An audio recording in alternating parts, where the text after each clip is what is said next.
Hello, and welcome to this tour of the Cyber Toolkit user interface. We very much hope that this video can serve as both a tour of the UI, but also to provide some further information on how our system works and how it can be best put to use. Our user interface is split into three components. You have the menu on the left-hand side, the main page content, and then when you click on any of the active components on a page, it will bring up a drill-down window on the right-hand side. The first screen that you see when you log in is the home page. Every user sees this, and for every user, it's the same. The first widget that you should see is up in the left-hand corner. That's your cyber risk score, and everything within this system is geared towards producing this score. It's calculated by adding together the weighted risk scores for each of the tools, which you can see in the tool summary.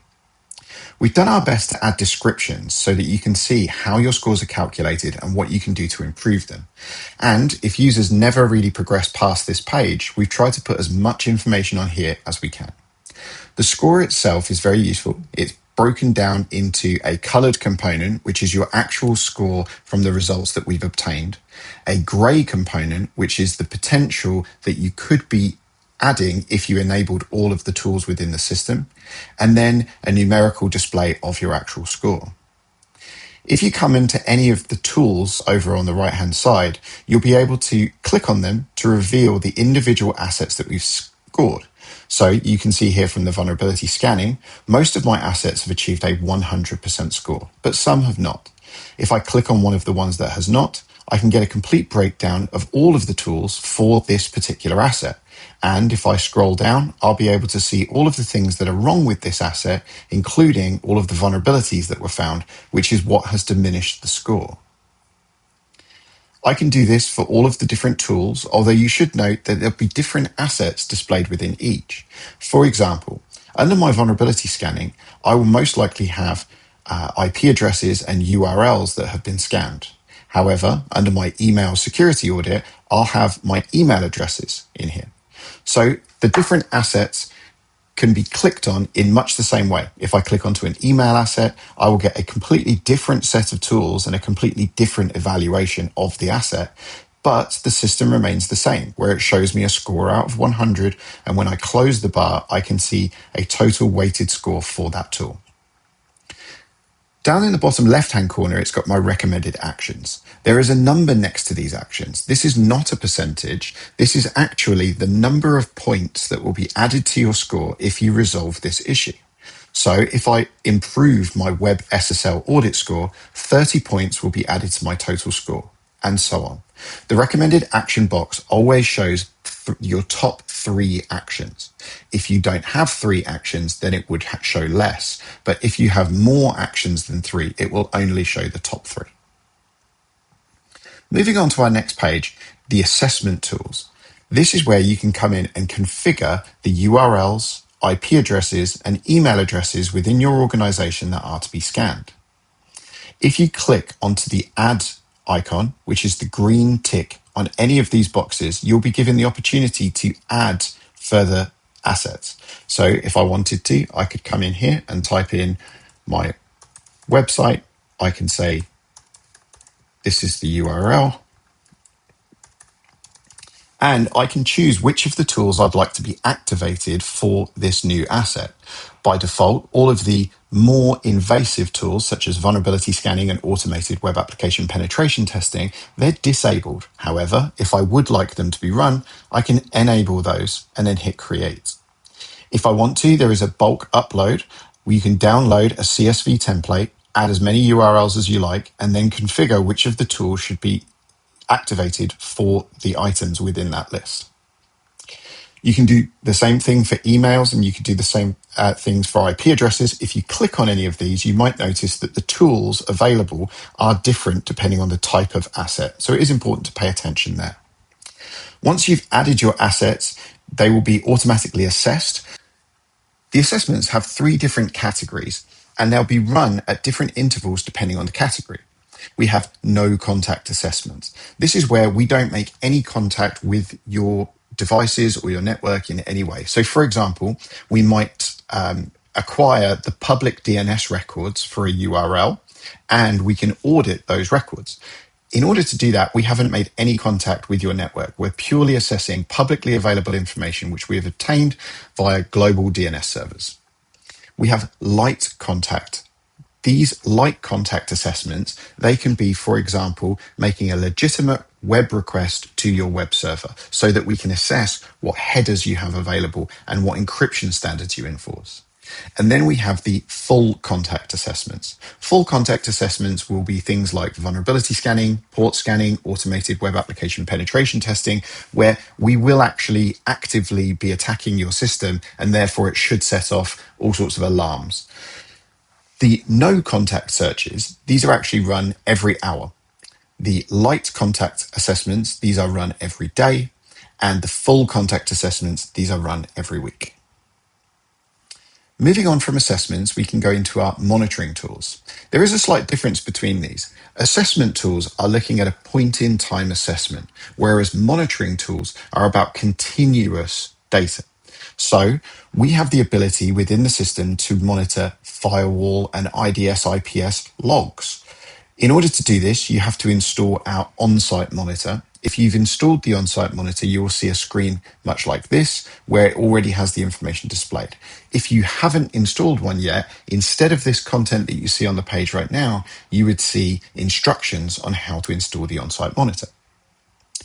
In addition to the on-site monitor data, so the log data, which as you can see is displayed here, showing me where in the world my events are coming from, what are the top IP addresses that I've allowed which are suspicious. And all of this content, by the way, is dynamic. So you can click on this and it will show me a more detailed breakdown of this IP address, why it's bad, what are the risks, etc. But in addition to this monitoring data, which you can drill into, we also have another item up here with a green tick box. This is because this is another asset type. You can come in and define which types of technology you use within your organization. These can be anything. So they could be inside your network. For example, you might want to identify Microsoft Windows 11, or it could be networking equipment, as we can see here in the form of Zixel W330-300 firmware, which I guess is a router firmware. And then I want to look at all versions of that because I don't know the specific version that I'm running. Fortinet 40OS, for example, another networking one. Or it could be applications such as Apache Web Server. For once you've declared a technical asset on this page, we will monitor every 5 minutes of every day to see if any new vulnerabilities have been released for this type of asset. So if the Apache Software Foundation release information about a known vulnerability, as soon as that gets released, we can recognize that that may affect your system within this software, and we will show you a warning like this. If the CVSS score, so the score that you see here, if the CVSS score puts it into the high or critical category, you'll also receive an email letting you know that a new vulnerability has been detected that may affect your equipment. If you'd like further information, you can just click to open the asset in the drill down window, and it will show you a description of what this new vulnerability is, give you information on which systems it may affect, and so on. If you click on the blue information icon, it will actually load the NIST webpage, which will give me more granular information about the versions that are affected. It will give me links to further information and articles that describe the vulnerability and will allow me to drill further into it. Once you've seen a vulnerability and been alerted to it, if you feel that it doesn't affect you, so for example, you don't run one of the versions that's affected, or you have some sort of mitigation in place. So for example, if the vulnerability only affects a certain feature of the technology and you don't use that feature, then you can go ahead and click Mark as Resolved. And as soon as you click Mark as Resolved, it will disappear from your view and all of your relevant scores will be updated. Next, we'll come on to the operational tools. This is more of a set of tools that you can use yourself rather than something that happens automatically in the background. So if you are investigating a particular incident and you want to look up an IP address, or you'd like to go and search for a URL, get further information about a vulnerability that may or may not affect you, perhaps you've seen your firewall allowing activity on a particular port and you'd like to figure out what that port is and whether it's dangerous.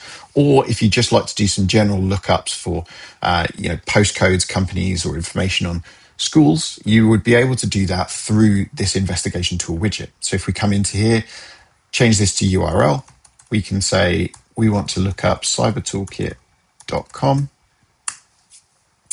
When you do that, the system, if it's aware of the URL or whether it's a new URL that you put in, it will automatically try to identify subdomains of the domain that you've entered, and it will let you know what the IP addresses for those subdomains are.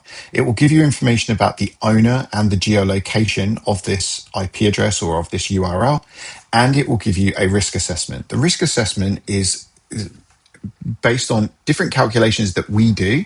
It will look at whether the URL or the IP address has been seen in any malicious activity that we've tracked within Cyber Toolkit, but it will also go off to third parties to see whether that URL or that IP address has been independently reported by anybody.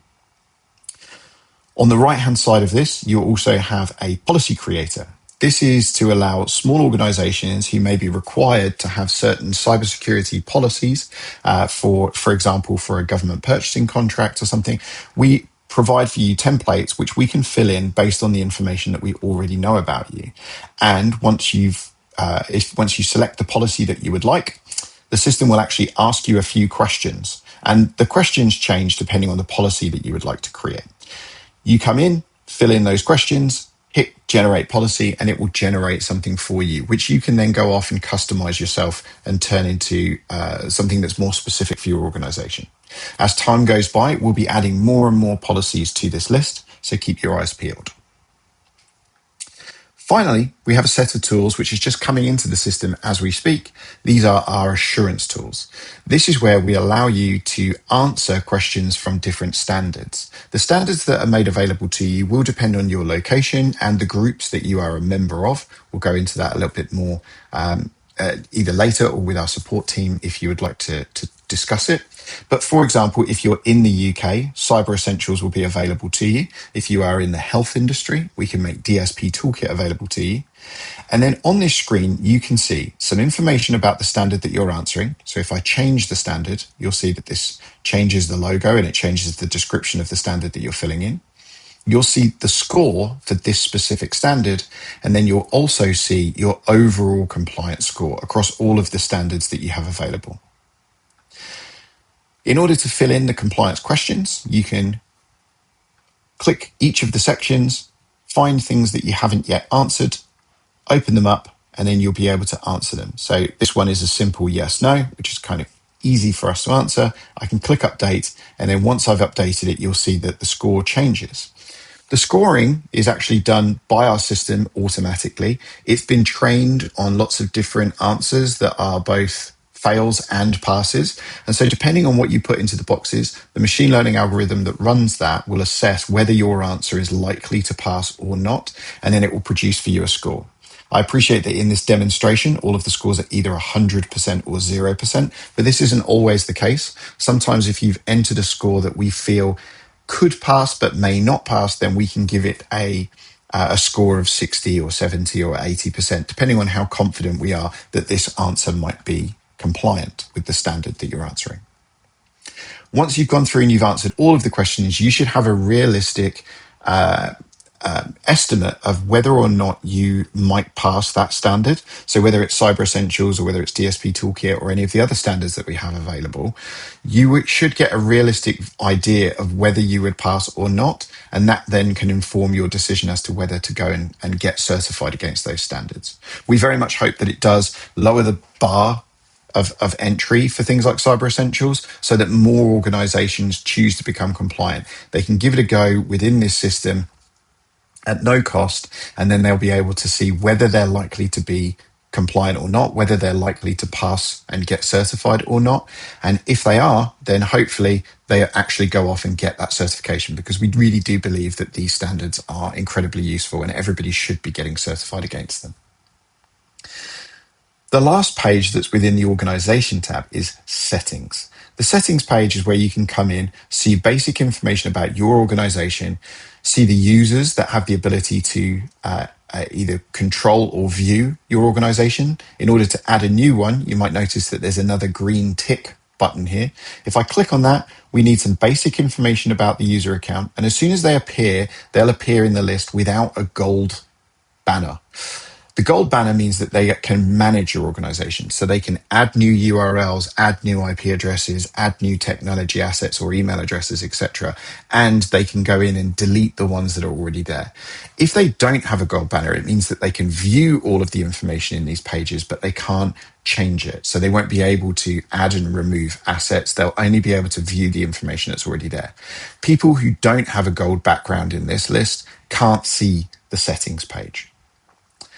You can also, through here, change your storage preferences. So by default, we store 7 days of data within this system only. After 7 days, your data is removed from the system. If you would like us to keep it for longer so that you can go back and keep track of it, you can select one of the other options in this list, but you should be aware that this comes at a cost of credits.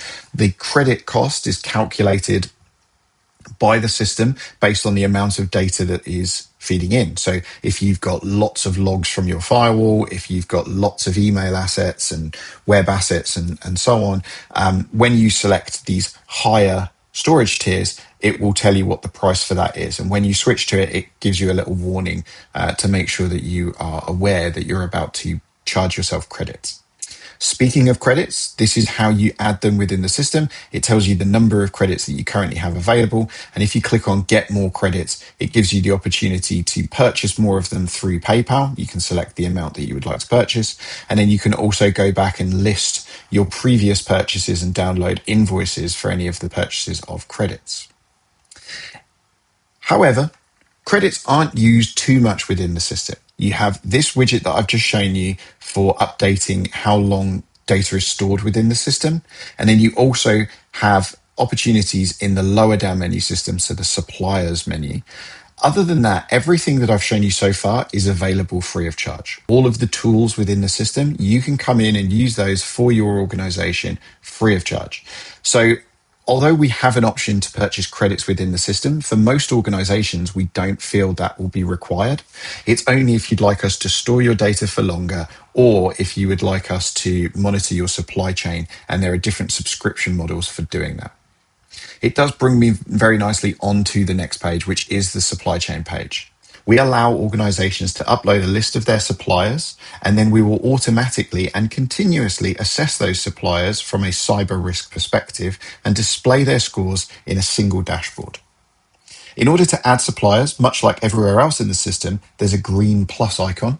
If you click on the plus icon, you can add suppliers either manually or via a bulk upload. If you use the manual creation, you can automatically find information via their company house registration number or their school unique reference number, or you can just manually create it. If you manually create it, you can put in information such as their organization name, address, some basic information about their organization, including their website and their contact email address. Whether you add suppliers manually or whether you bulk upload them, you have to identify which tier of supplier you would like to identify them as. Tier 3 suppliers tend to be organizations that have no access to systems or data. So for example, if you buy paper from them, they may have your information on their systems for accounting purposes, but other than that, they don't have any access to sensitive data. Tier 2 suppliers may be people that have access to some of your data, but not the most sensitive of data. For example, they have data on you and your company and your staff, but they don't have any of your customer data. And then Tier 1 suppliers are, of course, those that have access to the most sensitive of systems and data. When you add them, depending on the tier, this depends on what information we record about that supplier. So for example, if I click onto this supplier, this is a paper supplier. I don't really need a very detailed score for them. So it just shows me their open source risk score. I can see that it's 85%. I don't know why it's 85%, but I am able to quantify my risk from this very basic metric. However, if I have a more important supplier, for example, an IT provider, a managed support company, somebody that runs the building that you're based in, you may want to get more detailed breakdown of their score. So in this case, we can see that their overall score is 68%. However, we also get a breakdown so that we can see what they're doing well. For example, their DNS configuration is very good, and what they're doing poorly. For example, their email security is not as high as it could be, but it's okay. But their HTTP header audit of their website and their web SSL audit, they both went very poorly. With this information, hopefully it will allow you as an organization to run some education campaigns into your supply chain. So that, for example, you could work with a local prominent university to run a webinar that tells people how to correctly configure their email or how to correctly configure their website in order to achieve maximum security. You can filter these. If you click on the filter icon, you get some different options to filter it by score, by tier, by name, and then you can choose how many organizations to display on a page. Obviously, if you are displaying 10,000 suppliers on a single dashboard, it will take a few seconds for that dashboard to load, whereas if you display only 200, the dashboard should load relatively instantly. If you add up all of the scores for every one of the suppliers, you get a total supplier risk score. So once you have all of your suppliers loaded into the system, you'll get a complete score for all of your supply chain. Once you've done this, the goal in life becomes to get this score up. We want to get the highest possible score so that we are achieving the lowest possible risk. When you upload suppliers into the system, every single supplier will automatically be scored. It doesn't matter whether they engage with the system or not. The idea is that we can, for some suppliers, we may need to only assess them based on open source information that is available about that organization. Whereas for other suppliers, they may choose to engage with the system. And if they engage with the system, the scores get more accurate, but also they get access to all of the tools within the system to improve their score. Next, and we come onto the alert screen. The alert screen allows me to customize which alerts I receive from the system and how I receive them. If I click on the My Alerts button, here I can select or deselect the different types of alerts. And if I click into any of the alerts within the system, I can see exactly what might have caused that alert. This brings me on to our last page to show you, which is our customer services page. This provides a short description on how to create support tickets. No prizes for guessing. It's by clicking the green plus icon. Once you've created a ticket, you're able to come in, click on those tickets, and then chat with our support team. You can welcome to ask them as many questions as you like. We do endeavour to get back to people as quickly as possible. However, you should bear in mind this will usually be within UK working hours. There's quick start videos up in the top corner to help you to use some of our features. These are a link to our YouTube page, so you can also go and take a look at the more full catalogue of playlists there. And a frequently asked questions widget down in the bottom corner, which we hope people will use to answer questions that we get asked quite often. The final thing to show you within the user interface is how you can adjust your user preferences. If you click up in the top corner on your username, you'll be able to update your name, email address, and mobile number. You can also update the theme that you're using. So for example, I'm using the dark mode theme. However, if you click on the default theme, you will see a much different user interface. Everything works the same, it just affects how it's displayed. And in my case, I prefer the dark mode. This brings me on to the final thing that I'm going to show you, which is the fact that this user interface works fully on mobile. In compatibility mode, I'm showing you how it looks on an iPhone, and you can see you have access to all of the same information, but in a mobile-friendly view. If you click on the burger icon in the top, you can gain access to the menu, which is traditionally on the left-hand side. And if you click on any of the active components, you get access to the drill down window. Obviously on mobile, these use up the entire screen and you don't have the different widgets positioned in different places. They all use up the full width of the screen in order to be more mobile friendly. But you are able and welcome to use this system fully on mobile. Thank you for taking the time to listen to this briefing. If you'd like any further information at all, please don't hesitate to contact us either through the Customer Services tab if you are an existing user, or by emailing us at support@cybertoolkit.com if you are not an existing user.